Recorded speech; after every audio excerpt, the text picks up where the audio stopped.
सूरज के सामने ईशा की पुरानी डायरी खुली पड़ी थी।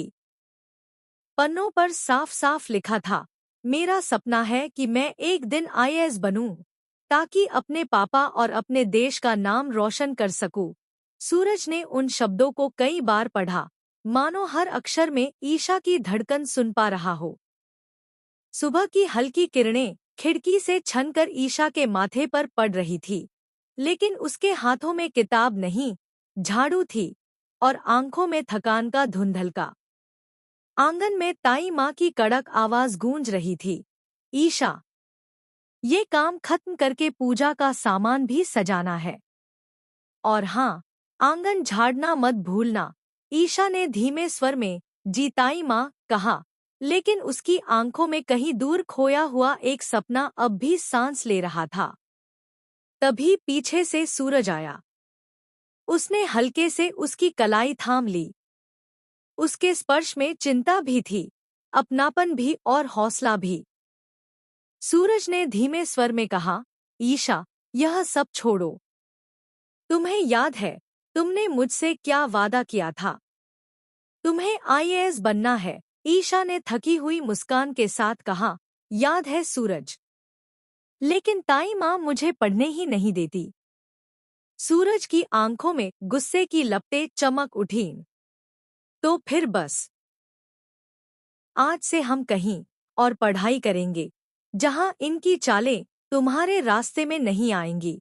अगले ही दिन सूरज ईशा को हवेली से दूर एक शांत कमरे में ले आया।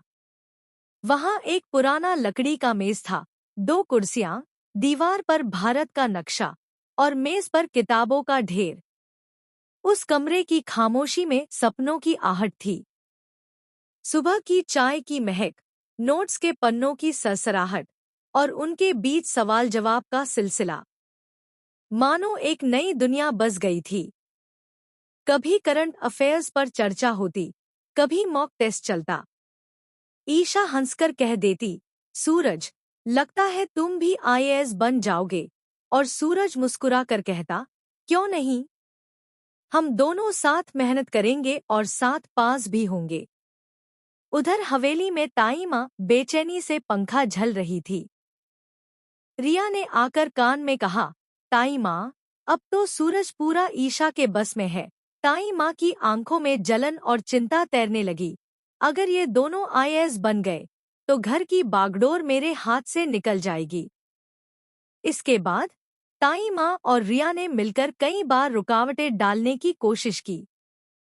कभी झूठा फोन कॉल करके ईशा को बुला लिया जाता, तो कभी अनावश्यक झगड़ा खड़ा कर दिया जाता। लेकिन सूरज हर बार ढाल बनकर खड़ा हो जाता और ईशा का ध्यान पढ़ाई से भटकने नहीं देता। मौसम बदले, दिन महीनों में और महीने साल में बदल गए।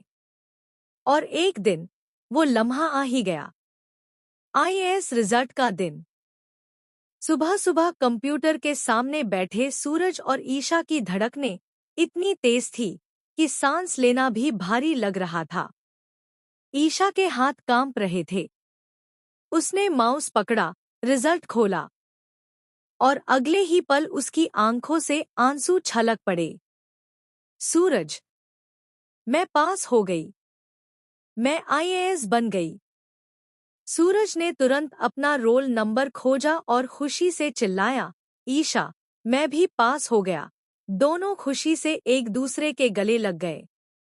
ईशा की आंखों से खुशी के आंसू रुक नहीं रहे थे और सूरज के चेहरे पर गर्व का तेज था। तभी दरवाजे से सूरज के पापा अंदर आए। आंखें नम थी, आवाज भर्रा गई, आज तुमने सिर्फ अपना नहीं, मेरा सपना भी पूरा कर दिया है। ईशा ने विनम्र स्वर में कहा, नहीं सूरज जी, अगर आप ना होते तो मैं यहाँ तक कभी नहीं पहुँच पाती। ताई माँ भी वहां आ पहुंची। चेहरे पर मुस्कान थी, लेकिन वो मुस्कान सिर्फ दिखावे की थी। उनके दिल में जलन का एक तूफानी समंदर मचल रहा था। पर सामने उन्हें बधाई देनी पड़ी। लेकिन उसी खुशी के बीच